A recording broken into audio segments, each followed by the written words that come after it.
So something you said recently, I thought, we can jump right into this, but the idea, because, we are black men, we all about, progression, safe spaces, whatever. The idea of like brotherhood being attacked. I'm Cuban. You Cuban? Me too. Yeah, it's my eyebrows. Yeah. But in our Cubano brotherhood, but the idea of like, it's not too many safe spaces these days just for black men. And so, and even black men to just, I don't like that safe space term. Why don't I like the safe space? Because we men. So you think of a safe space, like I could create a space.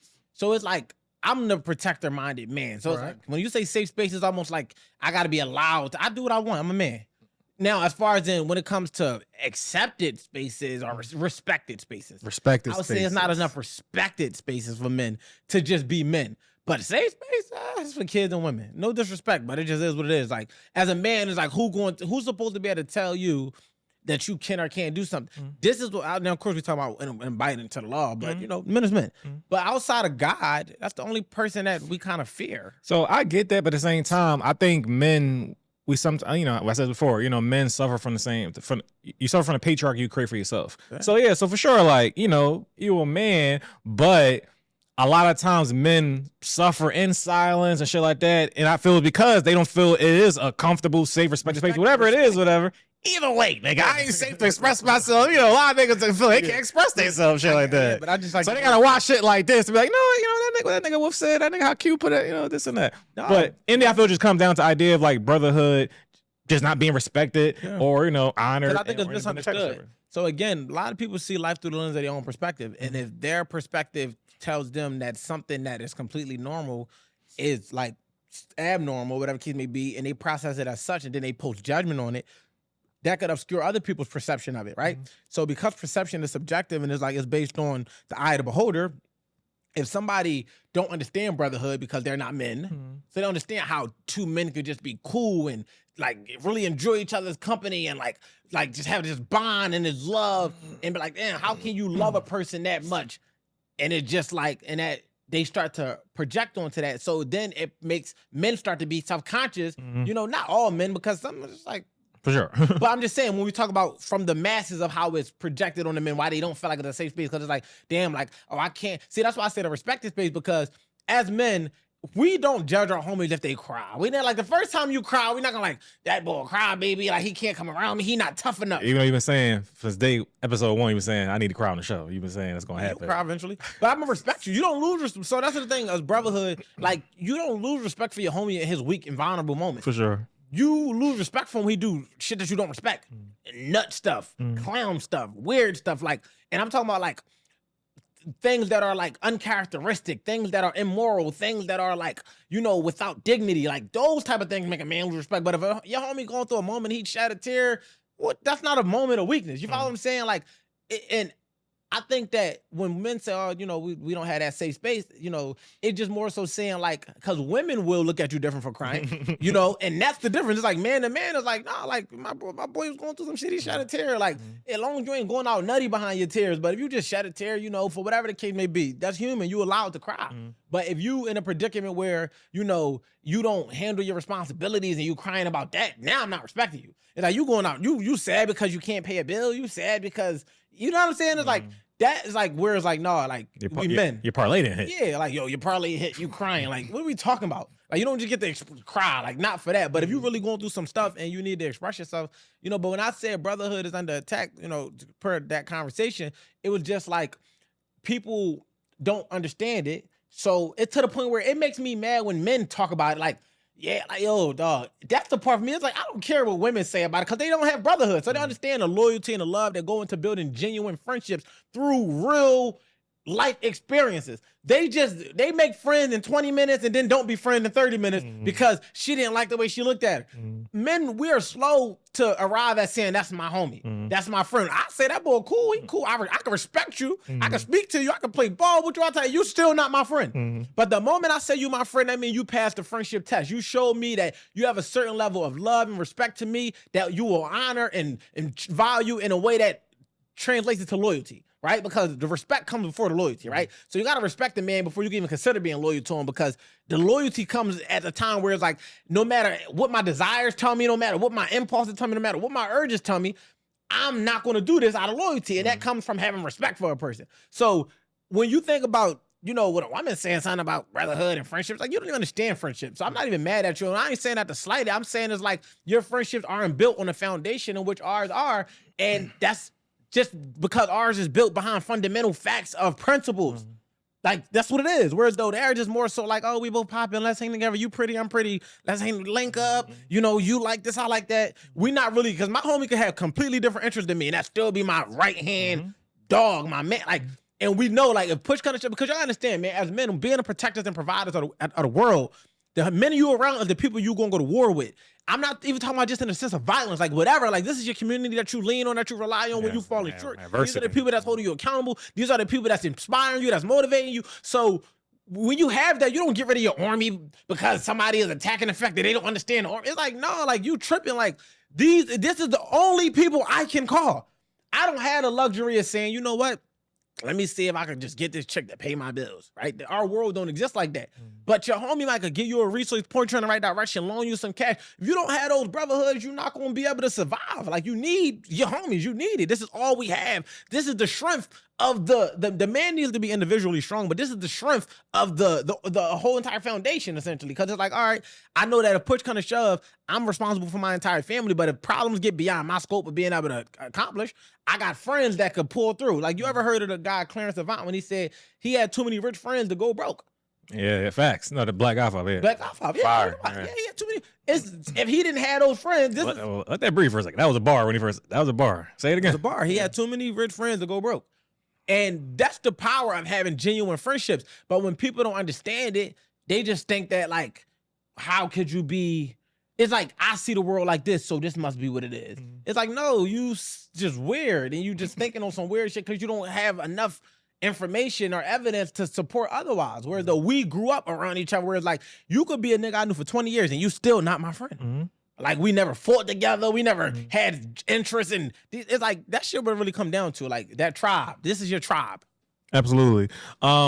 Switching gears. Well, actually, before I even do that, I actually had a conversation with somebody one time, and the idea of, like, time out, like you said, you can have a friend that's like your right hand, but y'all kind of different in a certain way, or even totally different ways, but y'all can still have that common bond.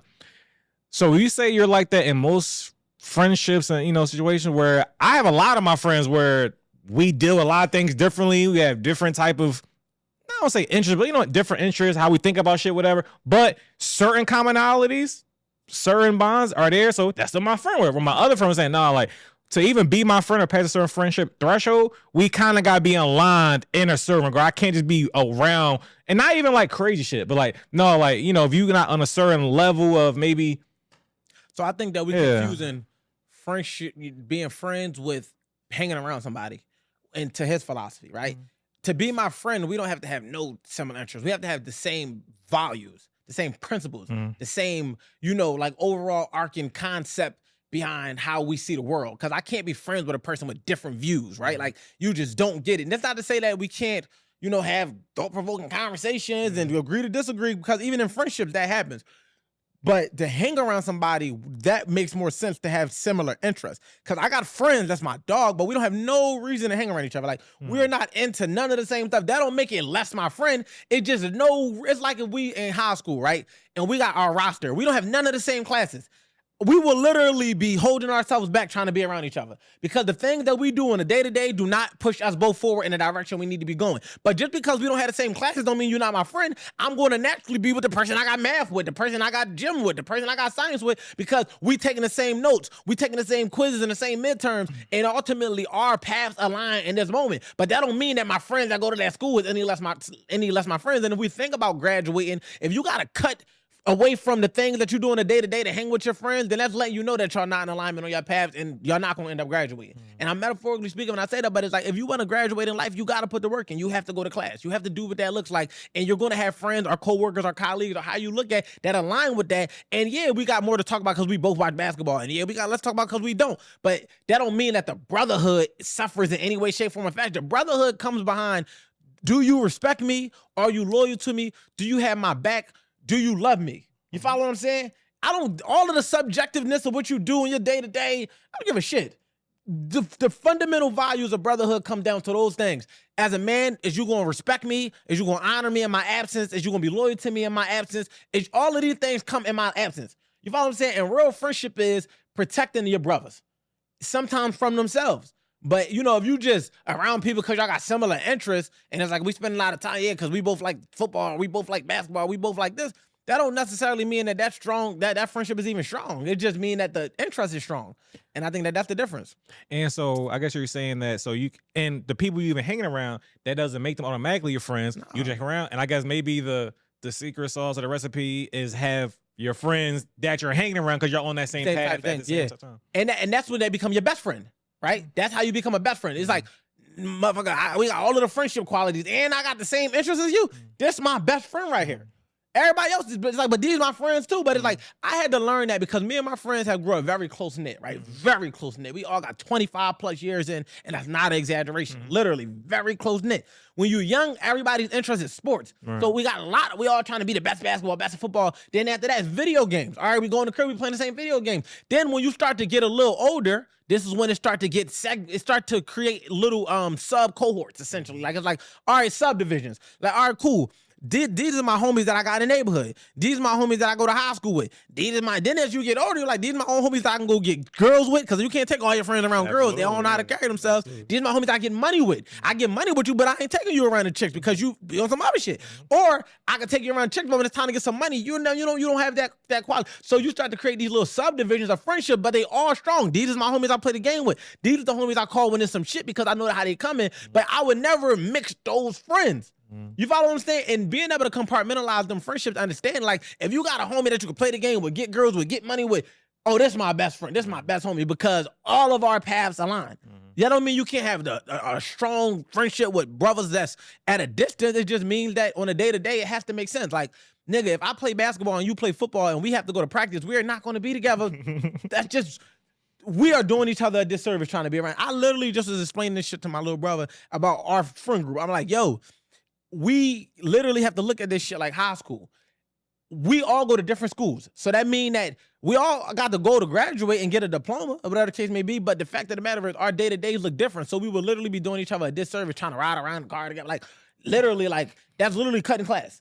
Like, literally, you're cutting class, right? You're skipping class and you're wondering why you ain't passing. You're wondering why everybody's surpassing you, everybody's graduating, and you still in the same spot because you're not even doing what you're so busy trying to think that friendship is proximity-based that you missing out on your own growth and development instead of just linking up with people that's on what you want while still being able to be friends. That's the thing, man. Y'all got to learn how to... Friendship is not proximity-based. It's so many people that I don't see at all.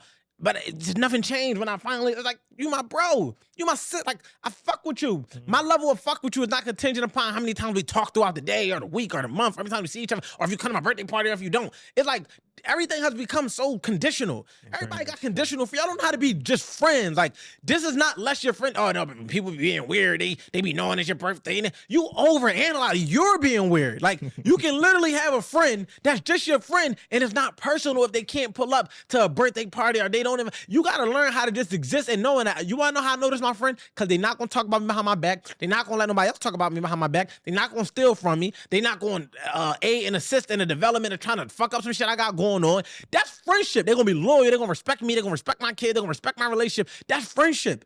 You feel what I'm saying? If you got extra friends that might pull up to everything, that's their level, that's cool. That don't make them a better friend than this friend, because this friend might come to every birthday party you ever had or support you in every business endeavor, but do the most nuttiest shit to you. And then you got a friend who might never made it to nothing, but they would never do certain things to you to dishonor you. And when we stop making it a condition behind how we view our friends, we start to realize that y'all fucking up on genuine relationships because y'all worried about the subjectivity of the outside world.